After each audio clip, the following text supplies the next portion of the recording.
Welcome back, everybody, to the Huddle Up podcast presented by the Jeremy Hodge Auto Group. Jeremy Hodge, Toyota of Ardmore, Jeremy Hodge Honda, and Jeremy Hodge Chevrolet GMC in Ardmore, Oklahoma. You guys need a new pre-owned, anything on the lot, anything, anywhere, Hodge has it. So we thank those guys and thank Jeremy for his sponsorship of the podcast. But tonight, we got a special guest, one of my friends here. We've known each other for a couple years here, and he's been on some of our OU podcast stuff that I did previously. But tonight, former All-American, first round draft pick, Mark Clayton. What's up, Mark? What up, Drew? How's everything going? It's going, man. Life's well. The family's Life is well. Yeah. Tell everybody kind of what's been going on with you here lately. I know everybody, if Sooner fans are watching stuff like that, they see you from time to time at some events and stuff like that. But right. What do you got going on in life right now? Yeah. So a couple of things took up a lot of my time. Business wise is the headphone company. So we launched Live Audio this year and just got into the market. And so been pushing. Fourth quarter's been a good big month big quarter for us, and so just continuing to push that and try to sell as many headphones for the holidays. Guys, Christmas is here, man. Go get some headphones, man. Yeah. I need to order a pair. I know I don't even have any, and I'm trying to tell everybody else to go get some, but I'm definitely gonna put a pair in the old shopping cart this season. Yeah. So I've heard a lot of great things about them, but no, tonight we just want to kick it with MC and kind of hear his story and where he's ended up here and being an entrepreneur and everything like that. But before those days, a lot of people remember you on the football field and in the NFL with the Ravens and stuff like that. So we just want to kind of talk about your journey and kind of the early football journey, where you came from and high school days and everything like that. So how did you get going in football and kind of where your early days began? Oh God, you're taking me back, man. I started playing football. I was probably 5 years old in Oklahoma City, actually. It was the Thunderbirds. We were called the T-Birds. I was number 25, and I played linebacker. And so, linebacker and running back, actually. But linebacker was like my spot. Because I just remember my stepdad would always tell me, like, you take that part of your helmet right there, you stick it right in his chest. There you go. All right, cool. And I did. Good. Yeah. So actually grew up I don't think a lot of people know that you grew up in Oklahoma City area, everything like that, and then transplanted to Texas, right? Yeah. We moved to Texas. I was in the 5th grade when I moved to Texas. My mother and brother and sister, they moved prior to me moving. I wanted to stay. I threw a fit to stay in Oklahoma with my friends and play football, and so she let me. But I kept getting in trouble, and so she was like, "Nah, get your ass down here." Yeah. Gotta come back to mama, So ended up working out really well for you. Ended up going to a pretty good high school there in Arlington and getting going. And what was kind of your first, when you realized, playing football at an elite level, when that was a real potential for you? Man, I think when I realized I could do it was my junior year, the spring of my junior year, when I got my first letter from Texas A&M. Before that junior season, I was like our 3rd string quarterback, and then I was our starting quarterback on JV, but I would suit out for varsity as well. And so. And I mean, it wasn't even a thought that I was going to be going to college to play football at that time. And then I played one game versus DeSoto at quarterback because the other 2 quarterbacks got hurt. It didn't go well, and they moved me to receiver. And when we got into 7-on-7, receiver was just easy. I just knew it, and did well, and got that first letter from A&M. And from that point, it was just like, man, I could see what was on the horizon, how to just kept working. Yeah, no, that's awesome. And then who was some of the people, like, who were your biggest influences in your development in high school, and then ultimately getting you to where you were and ended up getting obviously a scholarship and everything? Oh man, Kevin, Coach Oz, rest in peace. Huge in terms of his his championing all of his athletes, making sure that anybody, if they could go to school, they could go to school. I mean, and prior to that, really like my parents, making sure that I made to everything and stand on me about keeping my grades up and being able be eligible to play. And then Maurice Flowers, Coach Flowers, came in and we moved into a spread offense, and that Yeah. was 1998, 1999. That's was when everything was kind of evolving into a like that spread attack, and we'll talk about that. I got a couple questions about it, Yep, and everything. But yeah, that's some of the days where everybody was kind of coming out of the power eye and the split eye and that yep, single back set and everything like that, and some of that West Coast offense, and then trying to spread it out a little more and stuff like that. And so yep. that was It good time for you as a was. receiver. Yeah, it You was in know, a number system. We called the plays at the line of scrimmage, yeah. went to the formation. Yeah, whatever. It was really cool to now look back and be like, man, we got to be a part of the beginning of what it is today. And it's Yeah, absolutely. So let's talk about your recruiting process. What was your recruiting process like in high school, and then ultimately why do you chose Oklahoma? I know Texas A&M was early, and what were some of the other schools that were kind of after you, and then why did you ultimately choose Oklahoma? I mean, it was just a testament to our head coach, Coach Oz, and kind of knowing his guys enough. I mean, he knew like I wanted to be an engineer, and it was cool because all of the schools early that offered me pretty quick were all like Georgia Tech's, your Vanderbilt's, Stanford, great engineering schools. Yeah, Um, I was on the verge of commit to them, and then Coach Venables, really Coach Venables came in, and his passion was just on a whole nother level. Then I got to come on the visit. I got to meet Coach Spurrier, who was so funny, so fun, just light, and then Coach Stoops. And then I think ultimately it was the fact that I was from Oklahoma, had ties there, family there, and then BV just his recruit how he recruited just stuck. yeah. My family loved him, and so it was pretty easy to choose Oklahoma. Not to mention Mike Leach was the offensive coordinator at the time, and Yeah, so that doesn't suck either. Yeah, 90% yeah, of the time. yeah. So it was a pretty easy choice. Yeah, what a full circle moment though. Like a lot of people don't realize, and even like us going back that obviously everybody knew that Coach V was the defensive coordinator and linebackers coach and stuff like that. But he recruited that area and stuff like that, and now him being the head coach at Oklahoma. Yeah, This is a question that I'm just going to spring on you right now. And how yeah, cool is that to see that come back full circle and see BV in the driver's seat and running the program now at Oklahoma. yeah. I mean, it was very special, man. BV's a special guy. He's impacted so many kids and got like motivated so many, and just his heart is crazy. I mean, you look at his track record and his experience with other players and coaches, and nobody has anything but great things to say about him and how he's influenced their life.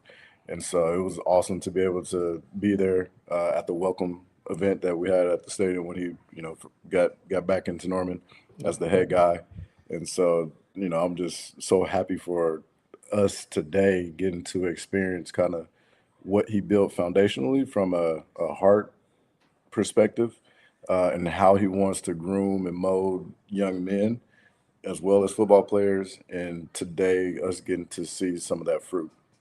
Yeah. So, you made your decision, went to Oklahoma, got there, you've told some funny stories about, the weight room and stuff like that and everything like that. But what was your welcome to OU moment? Like as a new guy, as a newcomer, or as oh shoot, like this is a whole different like, level of, you know, I think we didn't, and so we didn't have O linemen that were too big at my school. We had, the biggest guy. We had like about a 6'3", probably about a 250 guy.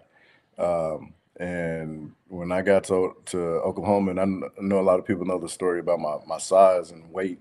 I was like 148. I was pretty scrawny, and probably 5'9" at that time. And when we were all we had to get our equipment or whatever over the summer, and I was standing there, and then there was Jamal Brown and Wes Sims, and I was like, "Damn, Yeah. them boys huge." And I was like, yeah, this is gonna be a little different.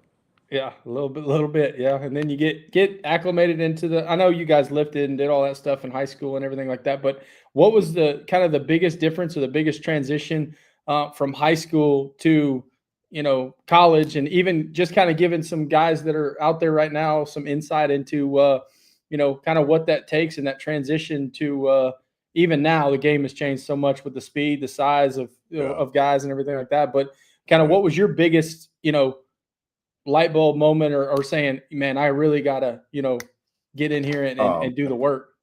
It was physique, like 1,000%. I ran a 4.7, 440. Like I wasn't very explosive. I was very, and it was easy to get thrown around.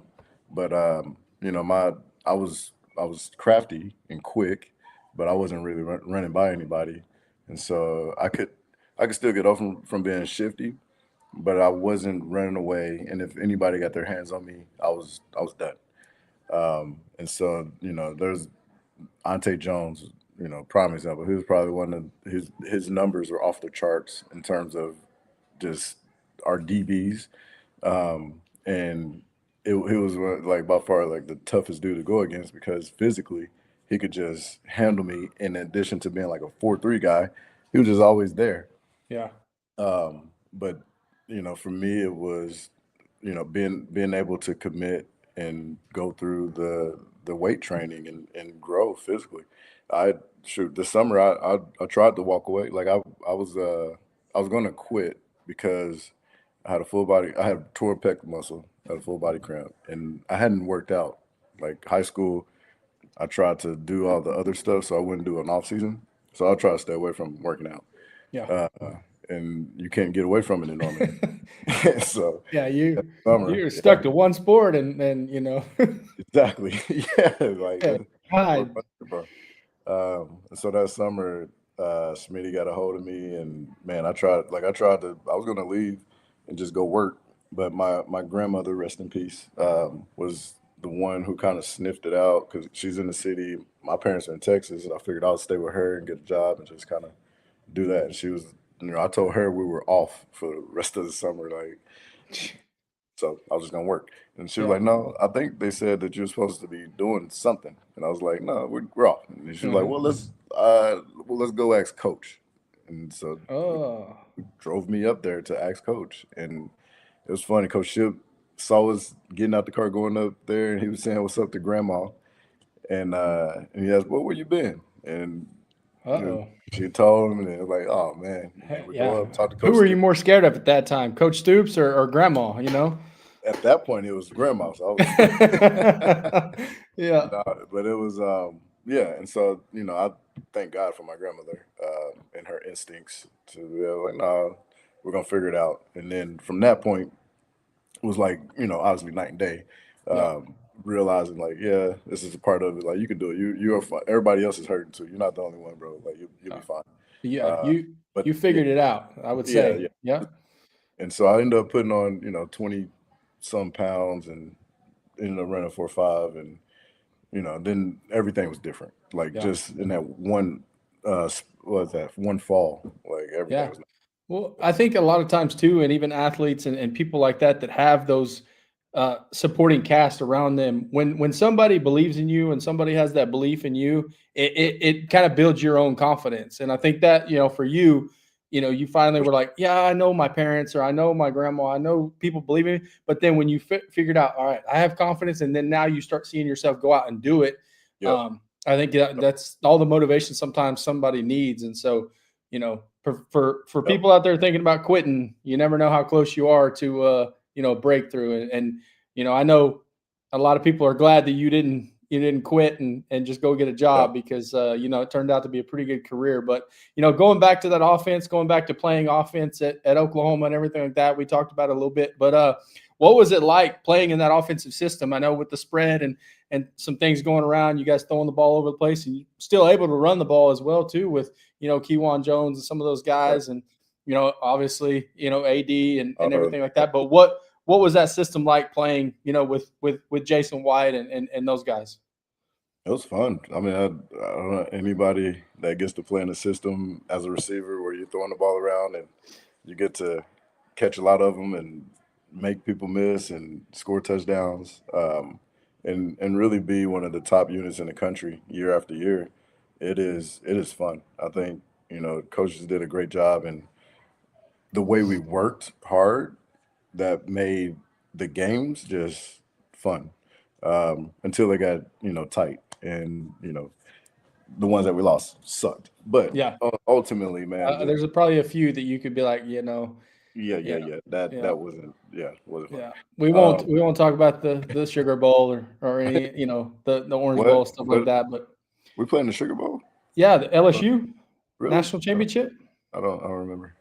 Yeah, yeah, yeah. I don't know what you're We talking try to about. block that one out. That's like the Boise Like, State game. That's like some of those games that right, you just don't talk about. But having the opportunity to be in those type of environments, I think that yeah.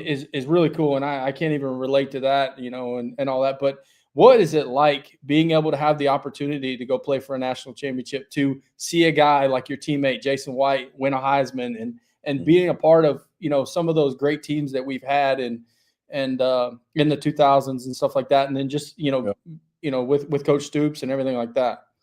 Yeah, you just have a great deal of respect and appreciation for Coach Stoops and that staff.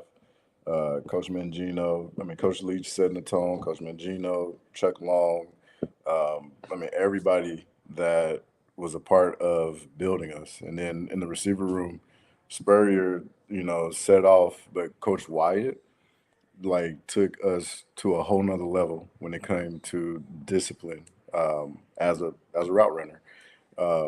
But man, just those guys and how they trained us, Schmidt in the off season, them setting us up to be and know what it is to be leaders and know what leadership look like, and then have that kind of be amongst the group, apart from the coaches, and then that show up on the field. Just it's just a crazy amount of respect and appreciation for the fact that God allowed me to be a part of that group, and us to be that group that learned together and we grew together and we won a lot of games together. It was really fun, but Yeah. hard work. It was rough at times, but it really sharpened us, and it produced a lot of everything that we set out to do. Yeah, no, and this kind of goes with that question, but what role did Oklahoma's culture play in your growth as a player and a person, then ultimately getting you to what we're going to talk about next, and that's to the NFL? Yeah, a major role, just from a putting work in, from the value of studying, and then putting the work in. There's no replacement for essentially building the foundation that allows you to stand firm and go into any game with complete and utter confidence, like knowing that you just know, like, you about to kill it. Like, ain't no ifs, ands, or buts about it. It's just I put the work in and we just have fun. I can just talk shit and enjoy what I'm doing. Yeah, that's that's the key to life right there. I love it. So, but moving on, and it was draft day and the draft process and everything like that. And walk us through that process for maybe people that don't know, even how it's changed, since then. But what was that like, knowing that, hey, I've had a great career at Oklahoma. I've set myself up to potentially be one of the top picks in the draft, and kind of walk us through the process and what that was like, from like obviously your pro day, combine, stuff like that. Yeah, it was. Draft day was surreal, and and my personality is real, kind of nonchalant. Like, big moments is it is what it is. I'm here to execute, and so it was just uh, it was like a day where I was like, I'm just trying to get through it. Like, all right, just want to hear my name called, know where I'm going, so I can just go get to work. Um, but as the day went on, um, I got closer to my name being called and talking to my agent back and forth. I was at home for it, and the moment when my name was called, I got pretty emotional, more emotional than I even thought I would be. But I think ultimately was just like I couldn't see this moment, and to think about everything that had happened prior to this moment and all the people who've pushed me or encouraged me or whatever they've done to help me get to that moment just was overwhelming with appreciation for everything that has ever happened that allowed that to be and so yeah, it got emotional, but I was like, man, all right, after that was over, it was like, well, now it's time to go to work. Yeah. Well, did you first of all, did you think you were going to get drafted in the first round? Like, did you I kind of didn't have know. that inkling going in? I didn't know. I knew I had a first round. I had a 1-2 grade. Um, I think after I ran the 4-4, like 4.40 or whatever at combine, my agent was like, "Yeah, you're probably gonna be a first rounder." He didn't know where, um, and yeah, and so I didn't really know, but I had an idea that it was possible. Yeah, no, that's awesome. I think a lot of people they forget that sometimes, and then I'm like, man, that's shoot, Yeah, I could even, that's yeah. incredible, but obviously, Baltimore picks you up into the first round there, and you get ready, and like you said, you're ready to go. You got your destination, everything like that. So as you get going, that first training camp, some OTAs, stuff like that. What was the biggest surprise or adjustment going from Oklahoma to the NFL? Uh, that they didn't practice as hard as we did. They didn't. The off season training was nowhere near as hard as ours. Yeah. Uh, that it was difference in being a college athlete and a pro. What you do outside the facility is as a pro is on you. In college, they're on you. They set up. It's like almost like micromanage all of the things that you're doing all the time. As a pro, it's your responsibility to be prepared, to work, to do that. Whatever it is your responsibility, and you show up and you're ready to perform. That's it. Yeah. Ain't no microman. And I think maybe in some organizations there's a little bit more uh, hands-on from staff, but I went into a Brian Billick, and we were a veteran team, and Yep. so that team, like I didn't even I mean, it was crazy. We didn't even stay at training camp very long. It was like, man, y'all go home, have a night home, and it was just different. And so, um, yeah, I think that was a shocker. Like I thought that it would be the other way around. Like you're about to step it Yeah. up a whole notch. She's like, no, actually, No, but no. still with the business-like approach, I mean, obviously with the Baltimore Ravens and the organization that they have, and I know you're still a part of a lot of things that they do and the events and stuff that goes on with them. But I mean, you were coming into an organization that was off of one of the greatest probably Super Bowl teams of history is that 2000 team and Ray Lewis and some of those guys, and they were still a part of that organization. And I could ultimately, and with the veterans and stuff like that on the team. But was there a veteran or a coach who kind of took you under your wing early on and kind of showed you kind of the ropes and how everything was and all that stuff? Yeah, I mean, definitely. So I got to kind of basically got to see Mason close. He was a veteran, been in the league at that time. He got there the same year, and then how our defense was. Dion was still there, and Ed Reed was there. That defense was, the names were crazy, Yeah. but just kind of seeing how they moved was, I think, very helpful for just adjusting. Um, I mean, I have my, one on one with Mace giving me nuggets. Ray, like, man, let's go grab something to eat. Giving me, nuggets. Ed Reed giving me nuggets along the way. But yeah, I mean, it was kind of like I think I was fortunate to just be with a veteran unit where the knowledge is freely flowing because they want everybody. They want to win. You know what I'm Yep. saying? And it's, They don't want a weak link in the chain, you know? and yeah, we want you to be a pro today because we're gonna need you late in the Yeah. season. You know. So, what was a play or a moment in your NFL career that people don't know about that meant the most to you? Kind of, just through your whole journey, and maybe some stuff like that, and that kind of went on. It could be a game, a moment, or something that you know kind of meant a lot to you. It didn't necessarily have to be like a big play or anything like that. Yeah. I mean, my first rookie game was a Monday night game versus the Colts, and so watching Manning and all I was just in awe. Like this was incredible. I got caught. Like coaches had to. There was a moment where I was just like watching them, like literally just watching them, and Like, like hey, pre. you're playing Like, too, yo, like, like, hey, like, yo, we up. wake But I was up. just like, man, this is crazy. Like, I'm really like here. Yeah. Like, this is cool. And then I think, yeah, my first touchdown was really neat.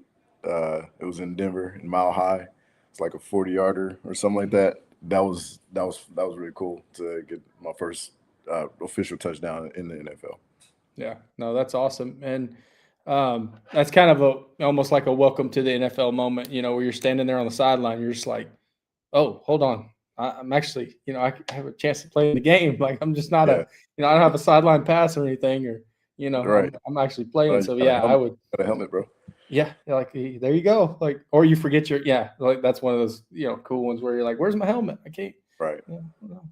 So, but no, just through your journey, stuff like that, and a lot of this, stuff like that. We have fun and talk sports and do all that stuff. But the biggest thing I kind of wanted out of this podcast, and even things like that, is when people go back and watch this, or they're watching now, or whatever the case is Mhm. um, what advice would you give young athletes or others that are you know wanting to take their strides, and figure out how they can play ball at the next level, whether it's football, whether it's whatever it is. What does that take? Yeah. For someone to realize a dream, realize you could really do this, but taking those steps to actually make it happen. Taking this, I would say first, especially I think today with social media and everything, and it's hard to, but not to compare yourself to other people, especially if you're not if you're not a 5 star, which there's not a lot of those, or four, or have all that. Um, Comparing yourself to other people um, kind of takes away some of, well, I guess for certain kids, I think, kind of just steals the joy for just being able to play the sport, because it's a blessing to just play a sport, whatever the sport is. Um, and because it's not promised that everybody's going to go to. There's only a small percentage of guys that are going to go to the league. And so if I'm not able to be here in this moment and enjoy this moment, you're missing out on, to me, a great blessing from God. Uh, just being able to run and play and have fun Yeah. and smile and compete, like that's beautiful. But then after that, I think for the guys that probably are on that trajectory, the mental game is the most important part of the game that there is and there ever will be. Everybody, you will run into guys that can run like you, can cut like you, can hit like, and in the NFL, everybody can hit, everybody can catch. Like, Yeah. is this part that is vital at whatever level, leading up to whatever professional league that would be in your sport. But as much as you can, find ways to study, to get nuggets, to get insight, to whatever you can, be a nerd of whatever the sport is that you're playing.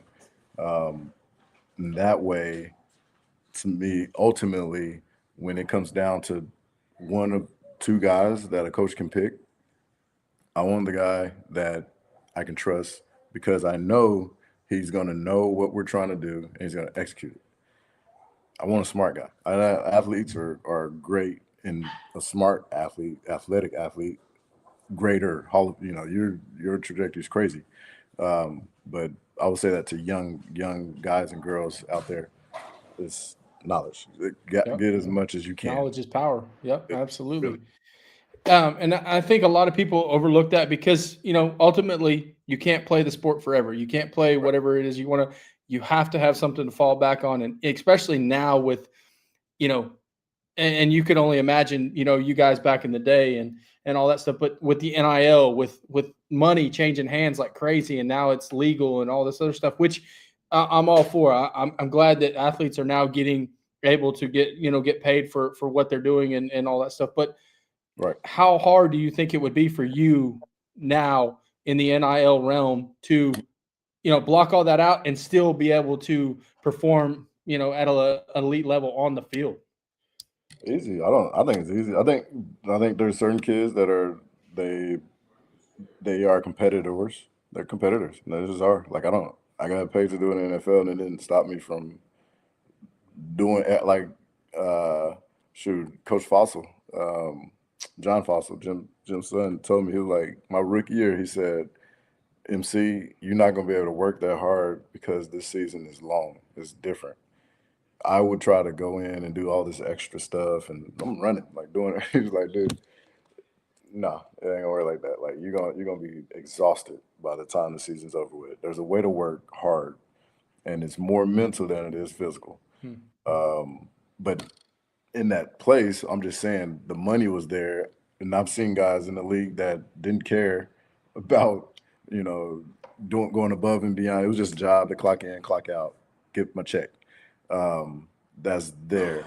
And I think in college is basically just going to look like the NFL in a few years. I think they're going to, bring some regulation in, but I just think it's going to be the NFL all over again. Yeah. Well, and you're starting to see that with programs, Jim Nagy, some of these other guys that are actual GM roles in college and everything like that. And I think it's going to an NFL model, and you're going to start seeing actually salary caps, like stuff like that you were talking about. And Got I it. just think it's wild because, back in the day, and all the stories are like, well, what kind of money could Adrian Peterson have made, or da da da da da and stuff like Yeah, that. It's crazy, but at the same time, I think it's deserving for some of those guys that, you absolutely. know, their jerseys were getting, sold, and you walk by a bookstore and you see the number 9 OU jersey in there. You're like, well, I can't get a piece of that. Yeah, I see that, and yeah. I'm glad that, I'm just it's happy for the kids now that they get it. Like that's yeah, cool that they got. I don't care. Like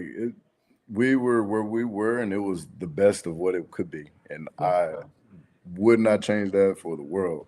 Like, and it wasn't for us to have that. It was for them to have that. And so I think for us as unks or whatever, it's like applaud them, and then now it's like, all right. So once you get this money, this is what you need to do with that shit. Like, yep, this is how you take care of that. Because absolutely, still, 3% of people are only three, maybe less than that, whatever, are going to go on to the NFL. So this chunk of change might be the only chunk of change that you get. yep, And as a young dude, there is ways you need to protect it, and this is how you protect it. And it should be guys who had money and then lost money, like they're letting people know, yo, if you're getting it, you need to put it up like this, whatever. Just yep, educating the guys that are now, getting paid what they're getting paid, which is I think is incredible, because and I think there's going to come a day from the medical side that's going to, going to inform a lot of this too. There's going to be some medical, there's going to be some lawsuits, some injury settlement, all that stuff are going to come into the mix yeah, because that 97% of athletes that are not going pro are still going to be dealing with football injuries and yep, football stuff. And at that point, the money or whatever it was that they were making, who knows? Most of them are not going to go on to make that in the league, and they're not going to make that in a not necessarily in a career.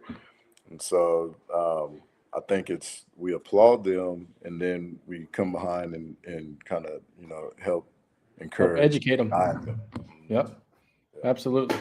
No, that's good stuff. And there's one more question, couple more questions I want to ask you, and then we'll get you out. And then because it's Thursday night and we want to go, I want to go eat because I'm hungry. But and I know you're a humble guy. I know you don't like patting yourself on the back, but I know a lot of people out there really think highly of you and everything like that as a Sooner and as a great. But what does it mean to be mentioned as one of the greatest receivers to ever play at Oklahoma?